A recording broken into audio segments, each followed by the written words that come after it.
भगवान कृष्ण से मुख को मोड़ लिया है। जिसने मुख को मोड़ लिया है वो माया उसके ऊपर शासित होती है, माया का अधिकार होता है उस पर। क्यों?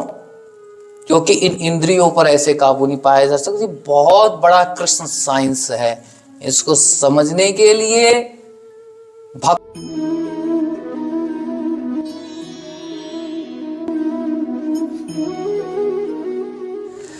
जय जय श्री राधे। साथियों, आप सभी भक्तों के चरणों में दास ब्रजेश गौड़ का कोटि कोटि प्रणाम। दास फिर स्वागत करता है आपके अपने चैनल ब्रज आधार श्री राधा में।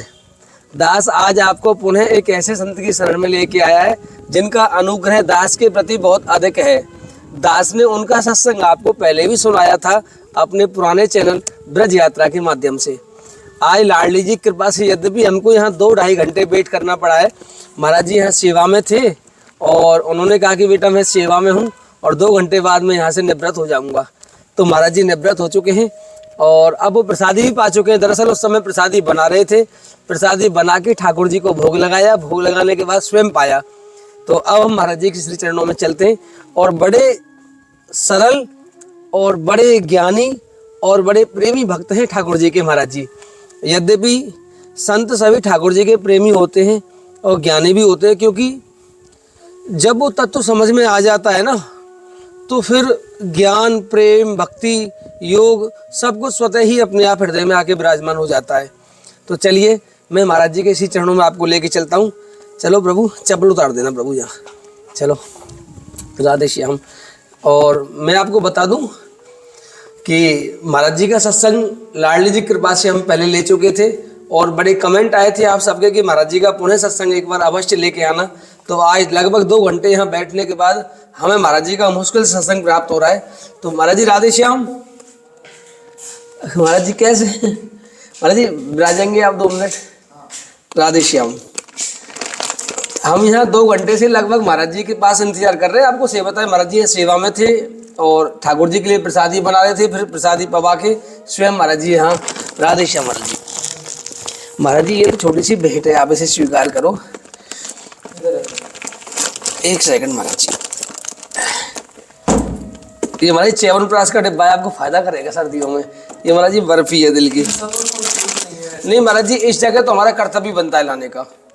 इस जगह आप मना नहीं कर पाओगे हमें। नहीं महाराज जी, ये छोटा सा कंबल और ये महाराज जी। महाराज जी कोई मेरा विशेष कोई प्रयोजन नहीं था आपके पास आने का। एक तो मैं बहुत समय पहले आया था आपके पास, आपको याद हो तो, और कोई विशेष प्रश्न भी मेरा ऐसा नहीं है जिससे आपको परेशानी हो। रख दियो प्रभु। राधे श्याम, राधे श्याम।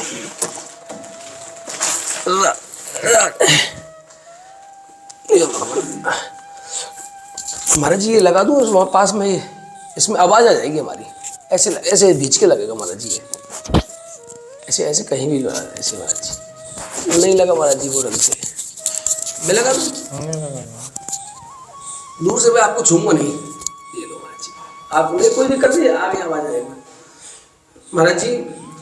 तो पकड़ लेते हैं ना इसको। नहीं महाराज जी कोई दिक्कत नहीं है, आवाज अपने आप आती रहेगी। हम चर्चा करें, अब आ रही है आवाज उसमें, कोई दिक्कत नहीं, आप परेशान ना हो महाराज जी, कोई दिक्कत नहीं है महाराज जी उससे। महाराज जी क्या है ये जगत, जीवात्मा की जो दुर्दशा हो रही है, नाना प्रकार के दुखों से जीवात्मा दुखी हो रहा है संसार में आके। जन्म लेता है, मर जाता है, जन्म लेता है, मर जाता है, लेकिन उस शांति को प्राप्त नहीं हो पाता। तो जीवात्मा जब इस जगत में भ्रमण करता है, अंदर बैठ ले तो भी सुन ले यार। कोई बात नहीं, बैठ जाओ भैया। हाँ मुड़ा ले आया, बैठ ले तो भी सुन ले।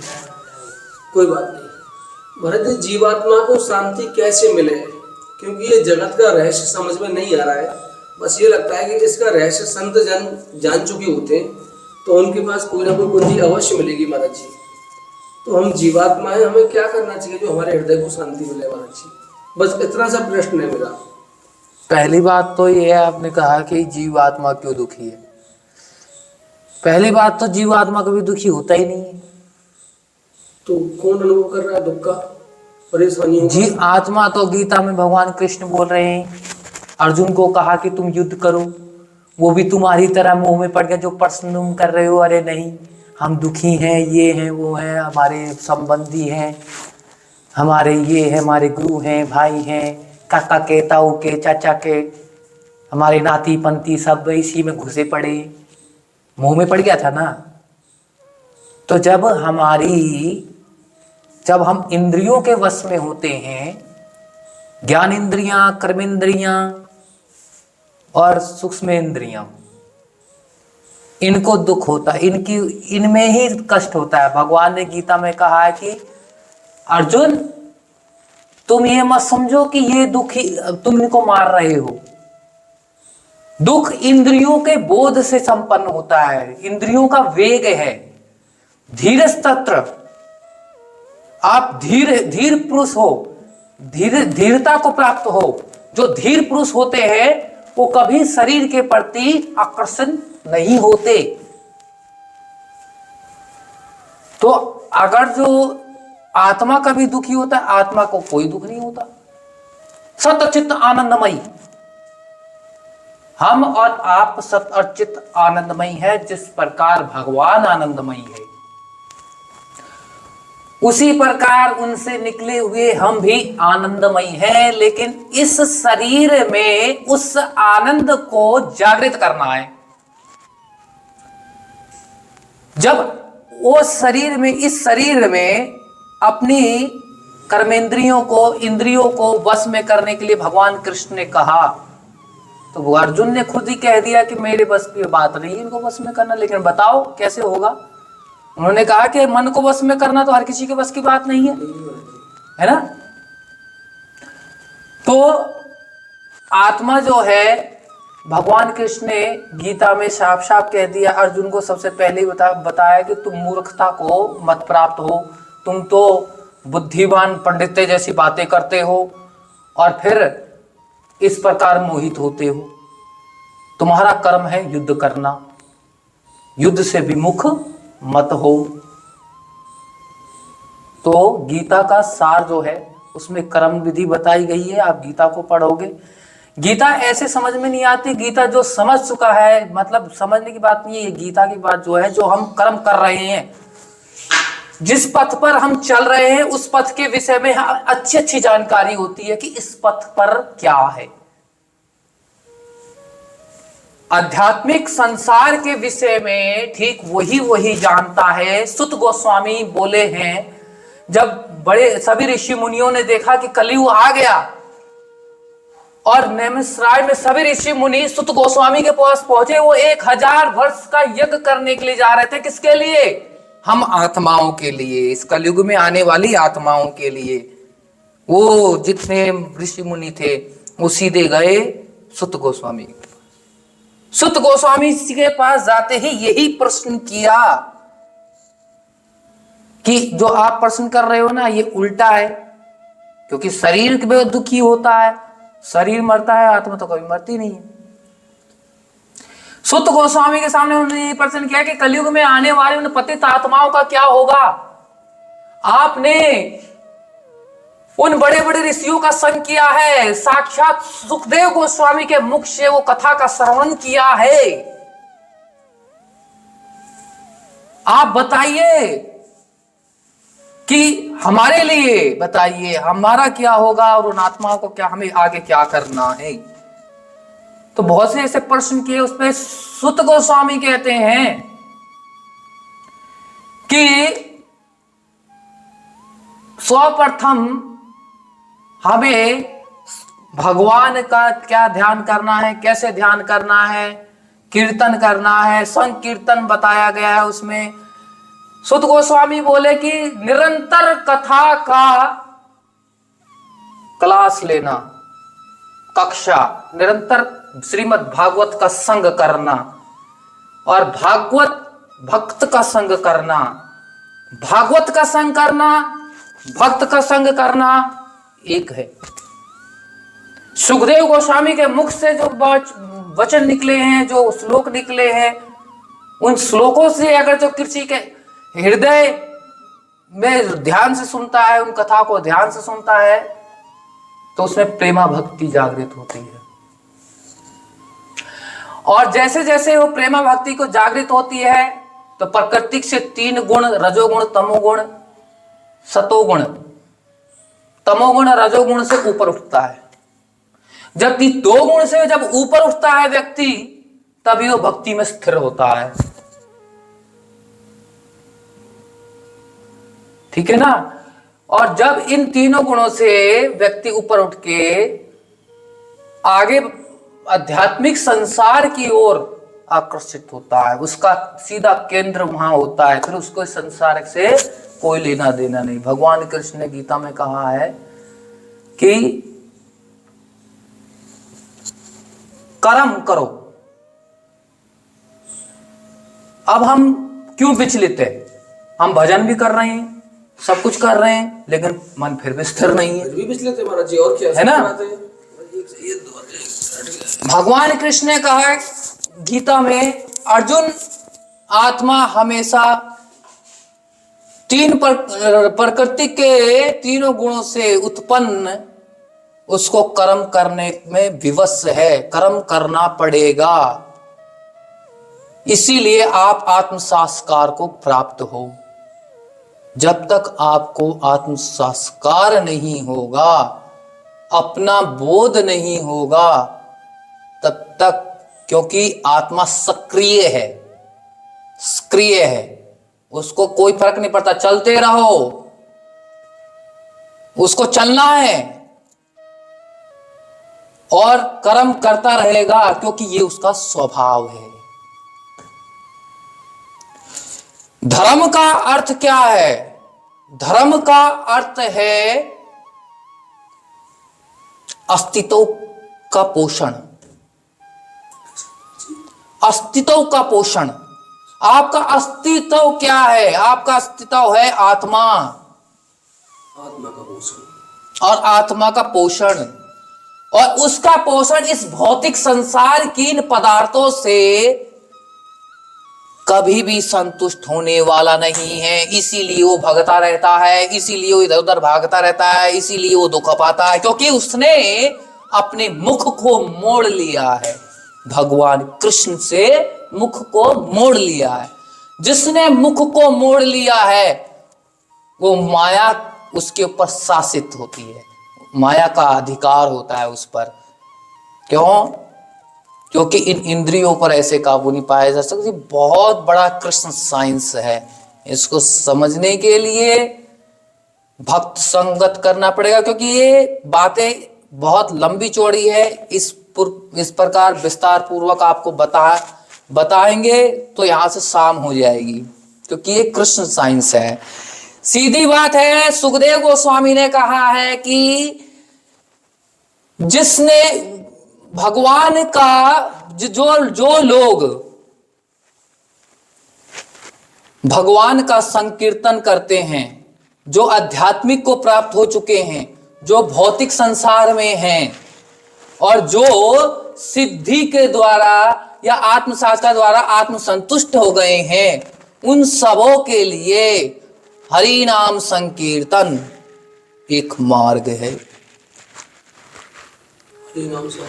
हाँ जी, हरि नाम संकीर्तन एक मार्ग है। यहां पर सुखदेव गोस्वामी परीक्षित महाराज जी को बताते हैं, क्यों? नाम जो है भगवान से भी बड़ा है। राम तो राम का नाम राम से भी बड़ा। भगवान की लीला, भगवान के गुण, भगवान की चर्चा, भगवान के गुणगान करना, यही उद्देश्य है, और इसी से आत्मा पोषित होती है। तब उसको किसी और की जरूरत नहीं है। अब आइए इधर, भगवान कृष्ण कहते हैं कि एक वो पुरुष होता है जो अपनी कर्मेंद्रियों को तो वश में करता है, लेकिन इंद्रियों का भोग करने की इच्छा रखता है, वो अपने आप को धोखा देता है। दूसरी तरफ भगवान कृष्ण उस व्यक्ति के विषय में कहते हैं, आध्यात्मिक विषय में, एक व्यक्ति वो होता है जो कर्मेंद्रियों को वश में करता है और अध्यात्म में स्थित होकर मन के द्वारा कर्मेंद्रियों को वश में करता है और अपने मन के द्वारा भगवान की सेवा में लगा रहता है, मन को समझाता है ना। जैसे तो जो भगवान की सेवा में लग गए हैं और वो व्यक्ति श्रेष्ठ है। तो सेवा भगवान की मर्जी, मतलब शरीर के द्वारा सेवा कैसे? भगवान की सेवा है क्या? मतलब एक विग्रह की पूजा अर्चना करना? देखो भगवान कृष्ण ने कहा है कि अनासक्त भाव होके कर्म करो अर्जुन। आसक्ति आपके भावबंधन का कारण बन सकती है। भगवान ने कहा हे अर्जुन तू कर्म कर, भगवान विष्णु के लिए कर्म कर।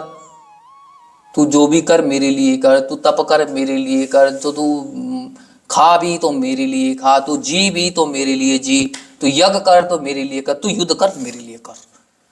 अगर कर्म भौतिक संसार में साकाम कर्म जो है, विकर्म जो है, वो भवबंधन का कारण है।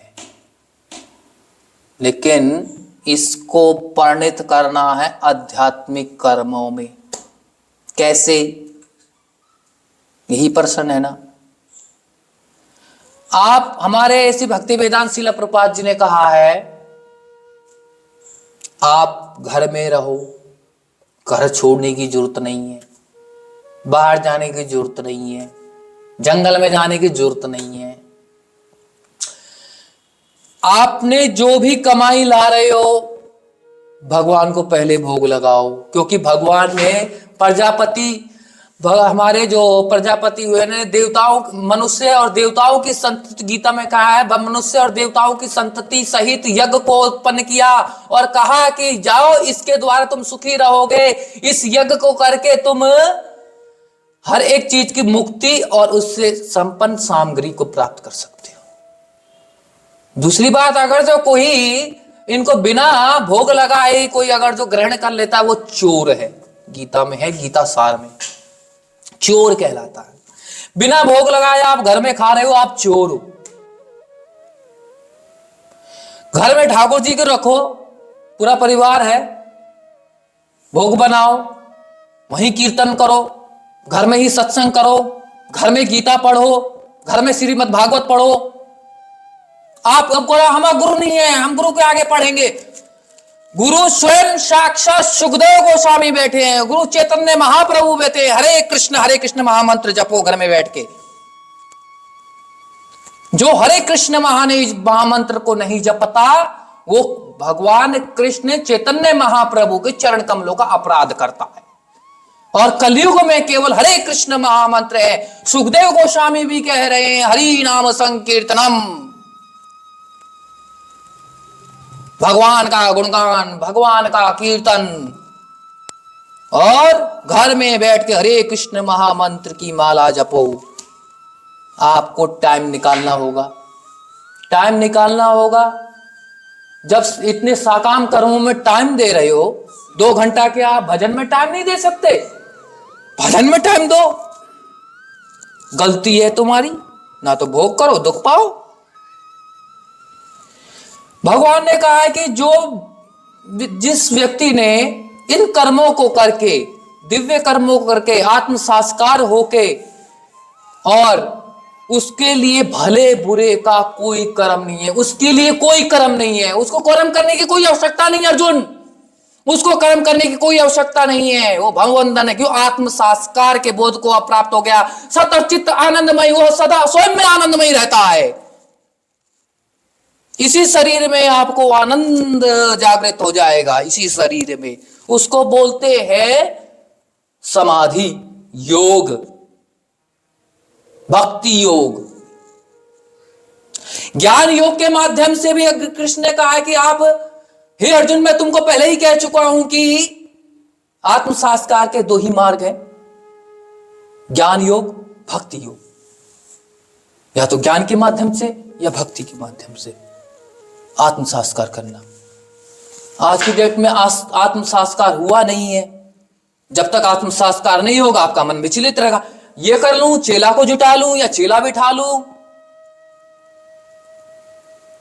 चेला बनाते जाओ, चेलाओं में घूम रहे हैं, चेला के संग घूम रहे हैं। मन को बहलाने की बात है एक। मन को बहलाने की बात है, हम भक्ति नहीं कर रहे हैं, हम टाइम पास कर रहे हैं। क्योंकि मेन जो पॉइंट है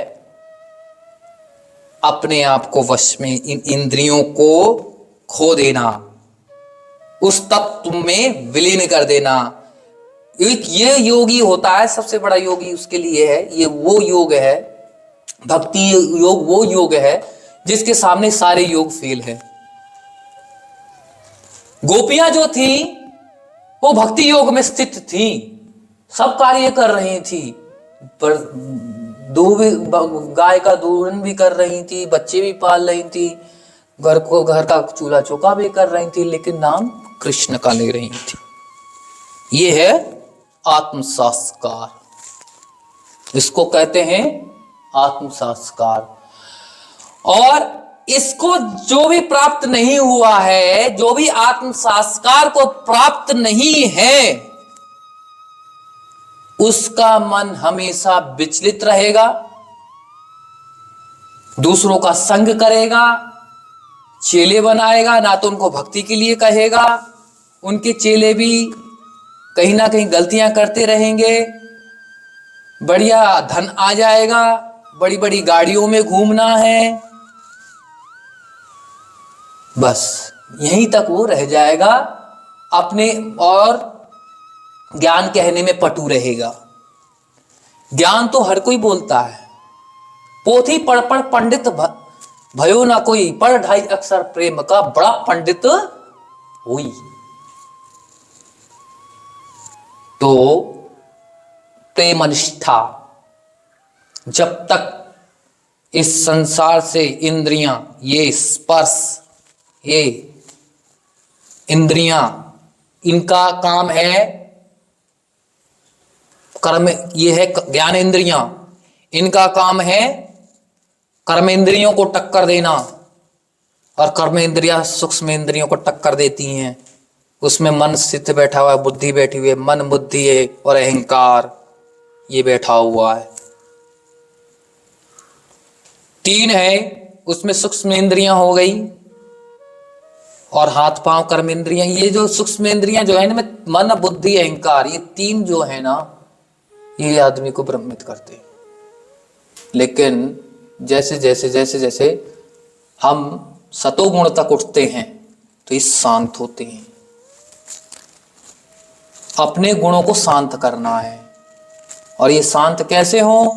भक्ति की सेवा, भगवान की सेवा, सत्संग। सत्संग तो बहुत चलते हैं, सत्संग आप घर में कीजिए, गीता को ध्यान से पढ़िए। कुछ नहीं समझ में आ रहा है तो ऐसे व्यक्ति से समझिए जो इस गीता के हृदय में प्रकट होती है। ये गीता दिव्य ज्ञान हृदय में प्रकट होता है। जिसने आत्म संस्कार कर लिया ना, उसको मालूम है क्या होगा अब आगे, क्या है इसके अंदर। क्योंकि आपको संसार का पता है, भौतिक संसार में जी रहे हो तो आपको मालूम है, लेकिन जब आध्यात्मिक संसार तक पहुंच जाता है ना, नेटवर्क, नेट, इस मोबाइल में नेट चल रहा है, नेट, ये नेट भी किससे बना है? पंच भूतों से। आज के जो साइंटिस्ट हैं उन्होंने मोबाइल तैयार कर दिया और इसमें नेट डाल दिया है। नेट क्या है? इलेक्ट्रिशियन, पकड़ना, है ना। उसी प्रकार इसके अंदर भी नेट है भैया, इसके अंदर नेट है, जब भी तो इस मोबाइल में नेट बनाया है। भगवान ने सबसे पहले नेट इस मनुष्य की बुद्धि में भर दिया है कि इस नेट का अच्छा इस्तेमाल कर। इस नेट का यहां सांसारिक नेट को मत पकड़, आध्यात्मिक नेट में जोड़। जब हम इस नेट से यहां बात कर सकते हैं तो लगाओ इसके अंदर वो शक्ति है जो हम बात कर रहे हैं, तो ये भी शक्ति भगवान के द्वारा प्रदत्त है। और आप यहां बैठे बैठे योगी अन्यत्र लोगों तक चला जाता है, वो क्या है? नेट। और ये नेट कैसे होगा? ये नेट किसी स्त्री का स्पर्श, स्वाद, सुनना, ये स्त्री का पुरुष के प्रति आकर्षण, पुरुष का स्त्री के प्रति आकर्षण, ये सब अनुभव समाप्त हो जाते हैं, शून्य हो जाता है इस संसार से। अगर जो उसको कोई स्त्री का स्पर्श हो भी जाए तो बिल्कुल वही अनुभव होगा जैसे किसी पुरुष ने उसको स्पर्श किया है। उसको ही नहीं लगेगा किसी स्त्री ने मुझे स्पर्श किया है। उस आत्म संस्कारी व्यक्ति को यही लगेगा जैसा मेरा शरीर मैंने अपने आप को स्पर्श किया है, मैंने ये किया, वैसा ही स्त्री का स्पर्श लगेगा। स्वाद केवल कृष्ण। अमरीश महाराज जी ने हर एक अंगों को भगवान कृष्ण की सेवा में लगा दिया। जीवा को उनके प्रसाद में, नाक को फूलों को सूंघने में, और इस स्पर्श को भक्तों के छूने में, पैर को भगवान के सेवा पूजा लगाने में, हाथों को पोछा झाड़ू लगाने में, सबको लगा दिया। जब उसी प्रकार हमें भी भगवान की सेवा करनी पड़ेगी, आत्म संस्कार। अच्छा, ये सुखदेव गोस्वामी को ही क्यों कथा करने के लिए कहा? इतने बड़े बड़े ऋषि मुनि बैठे थे, दादा परदादा, अंगीरा, पुलस्त, नारद और व्यास जी, पराशर जी, पर्वत ऋषि मुनि, जो किसी भी लोक में जा सकते इच्छा अनुसार सब बैठे थे। करोड़ों ऋषि मुनि थे, लेकिन सुखदेव गोस्वामी तो कै साल के? बैठ जाओ ब्रो, मूड़ा ले लो। सुखदेव गोस्वामी कै साल के? 16 वर्ष की अवस्था में बताया जाता है। निराबालक से, और वो बैठो सिंहासन पे और सबरे बैठे नीचे। सब नीचे बैठे हुए थे भैया। आखिर देखा जाए तो बड़ा ही है भाई। व्यास जी आए तो हम तुरंत खड़े हो जाएंगे, अरे महाराज जी आए, अरे बड़े आए, बैठो। लेकिन वो समय कौन सा ऐसा समय था जो बड़े बड़े ऋषि मुनि वहां बैठे हैं और सुखदेव जी ऐसे करके बैठे हैं? भैया कहां बात है? क्यों? क्या कारण है? क्या कारण है जो सुखदेव गोस्वामी यहां बैठे हैं और बाकी सुन रहे हैं? व्यास जी स्वयं कथा को, श्रीमद् भागवत को लिखने वाले वो बैठे। व्यासी थे वरन जी वहां? क्यों नहीं है? दादाऊ बैठे, पराशर ऋषि मुनि बैठे, वो तो थे, पर व्यासी का नहीं याद। सबरे बैठे वहां, व्यासी भी थे सब। नारद जी भी बैठे वहां। नारद जी थे। कह तो रहा हूं सारे, बहुत पूरे विश्व के पृथ्वी लोक तो छोड़ो, त्रिलोक के ऋषि मुनि आएंगे तो व्यास जी क्यों नहीं जाएंगे भाई?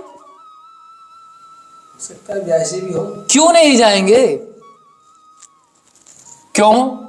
ऐसा क्या कारण है जो सुखदेव गोस्वामी ही बात रहे? भाई और भी बात सकते हैं, और भी कर सकते हैं। इसका कारण है, और अभी यहां तक कोई पढ़ा भी नहीं होगा, और ना ही मैंने भी तक पढ़ा है, लेकिन अनुभव आप पूछो। हम जो भी पूछते हैं बजरंग बली जी से पूछते, आपके गुरुदेव वो बताते, सब बताएंगे। तो हम पूछते अपने प्रपात जी से पूछते हैं, अपने गुरुदेव में निष्ठा रखोगे ना, वो सब बताएंगे। और ये प्रश्न हमारे अंदर ही जागृत हुआ कि भाई इतने बड़े बड़े ऋषि मुनि बैठे हैं, और बड़े दिनों में चिंतित था कि सुखदेव गोस्वामी केवल 16-15 साल के बालक, नन्हे बालक, और ना जाने क्या हजार वर्ष के ऋषि मुनि, लाखों लाखों साल जीने वाले ऋषि मुनि, तपोलोक के, जनों लोक के ऋषि मुनि आए हुए हैं यहाँ। ऐसा कौन सा कारण है भैया जो याइक के मुक्त सुनने के लिए आए? अब इसका कारण समझो। क्यों सुखदेव गोस्वामी को ही क्यों मिला ऐसा भाग्य? नित्य गोलोक धाम में राधा रानी ने उनका सुख, सुखदेव गोस्वामी राधा रानी के बहुत प्रियतम सुख जो निकट रहते हैं, जैसे विशाखा जी निकट रहती है, विशाखा जी राधा रानी के हृदय से प्रकट है, उसी प्रकार शुक है। उन्होंने कहा जाओ शुक पृथ्वी लोक पर श्रीमद् भागवत का प्रचार करना है। नहीं मैं नहीं जाऊंगा। क्यों? वहां विष्णु की माया मुझे पकड़ लेगी। तो मैं, राधा रानी बोली, मैं तुम्हें वचन देती हूं तुम्हें विष्णु की माया नहीं पकड़ेगी। ऐसे ही सुखदेव गोस्वामी का अवतार हुआ। तो गोलोक धाम के सुख हैं, यहां सुखदेव है। तो वहां पर जब कथा चल रही थी, और इन्होंने भी कहां प्रकट हुए, जहां भोलेनाथ जी गोरा को कथा सुना रहे थे। उस समय की बात है जब भोलेनाथ जी ने पार्वती से कहा कि आप ऐसा कौन से आपके अंदर आनंद है जिसमें आप मगन रहते हैं, पता नहीं किसका ध्यान करते हो, क्या है ऐसे आपके अंदर, और कौन सा वो अमर फल है जिससे आप अमर हो, मुझे बताओ। भैया स्त्री हट तो स्त्री हट होता है, नारी हट। ठीक है, आप ध्यान से सुनना, ये श्रीमद् भागवत कथा है, अमर फल देने वाली, अमर हो जाता है जो इसको सुनता है। जब कथा चल रही थी तो इसके आगे के तो आप जानते ही है, बहुत सब जानते हैं। तो उसके बाद जो हुआ घटना हुई, वहां जब सुखदेव गोस्वामी यहाँ से उठते, वहां जब देखा कि कथा उनसे कहा कि तो ओम ओम करना, तो उन्होंने वहां बंद कर दिया। तो वहां सुखदेव गोस्वामी सबको डमरू बजा के भगा दिया था सबको, लेकिन वो अंडे में थे, वहीं वो प्रकट हो गए और वो सुनने लगे कथा, ओंकार भरने लगे, ओंकार भरने लगे। उनको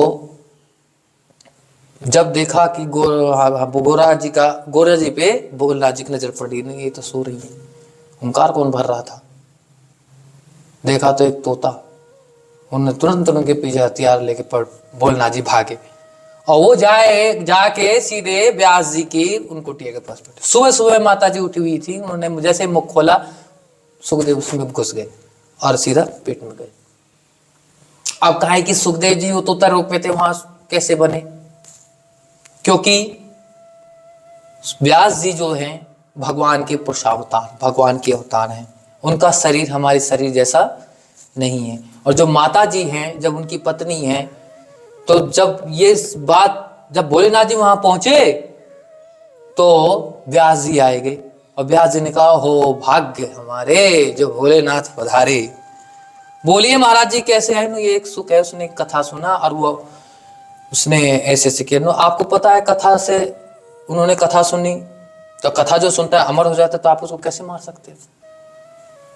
जल्दी। तो वहीं पर ही सुखदेव गोस्वामी ने उनके ही गर्भ में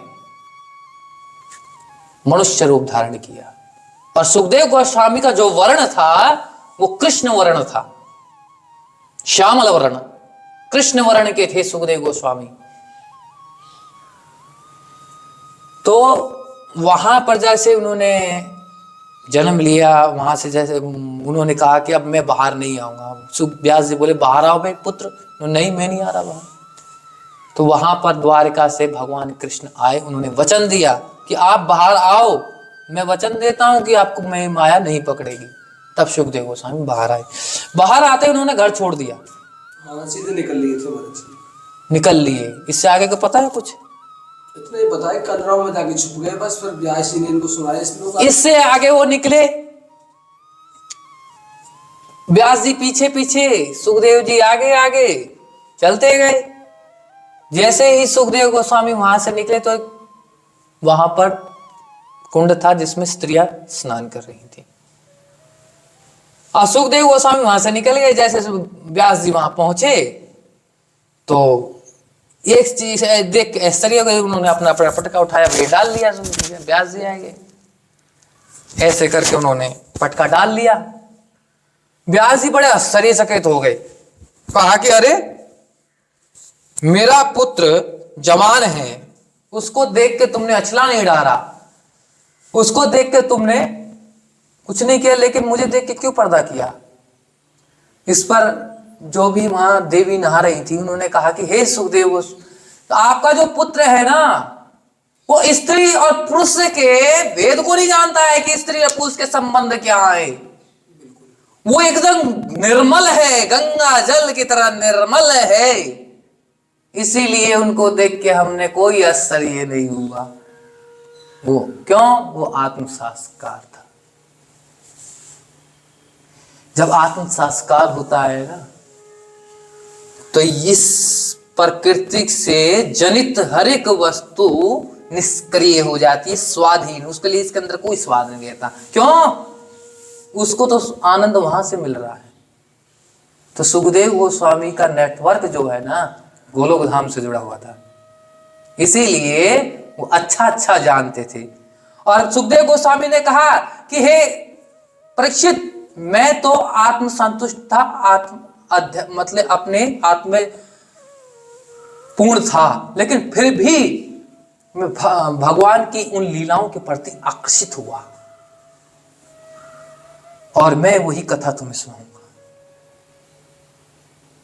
तो जैसे ही सुखदेव गोस्वामी भगवान कृष्ण की कथाओं से आकर्षित हुए तो हमेशा मगन रहने लगे और उनका नेट गोलोक धाम में था।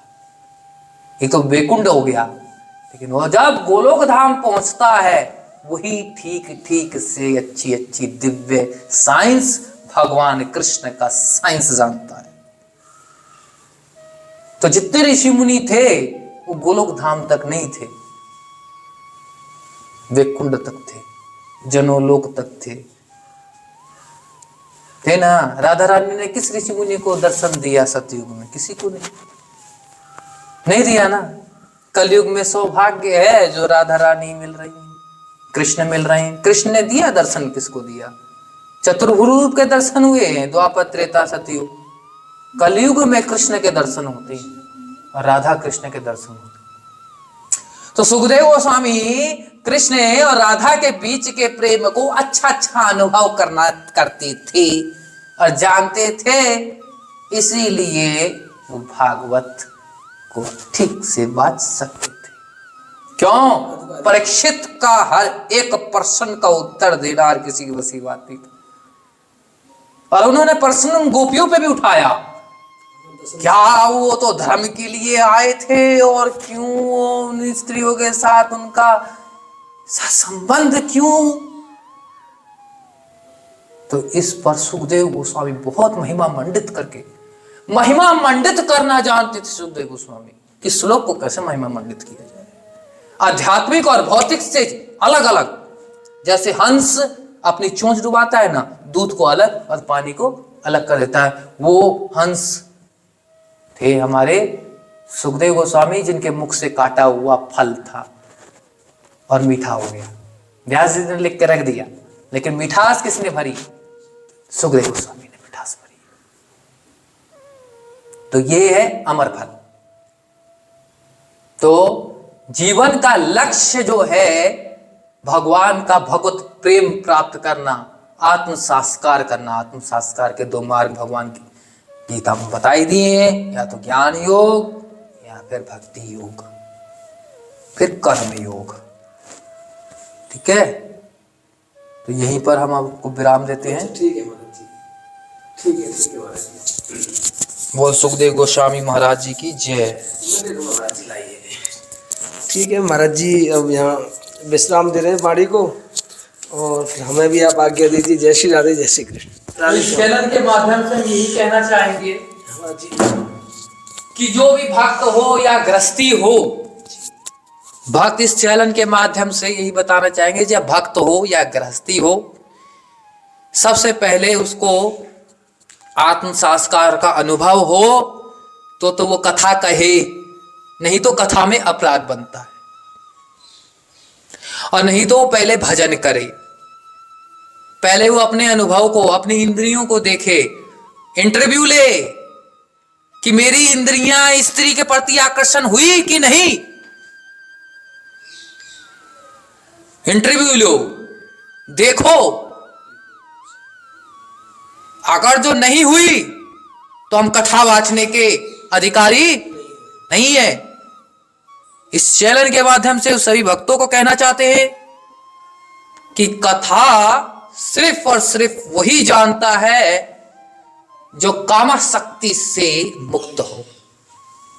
जय हो राधे श्याम, राधे श्याम।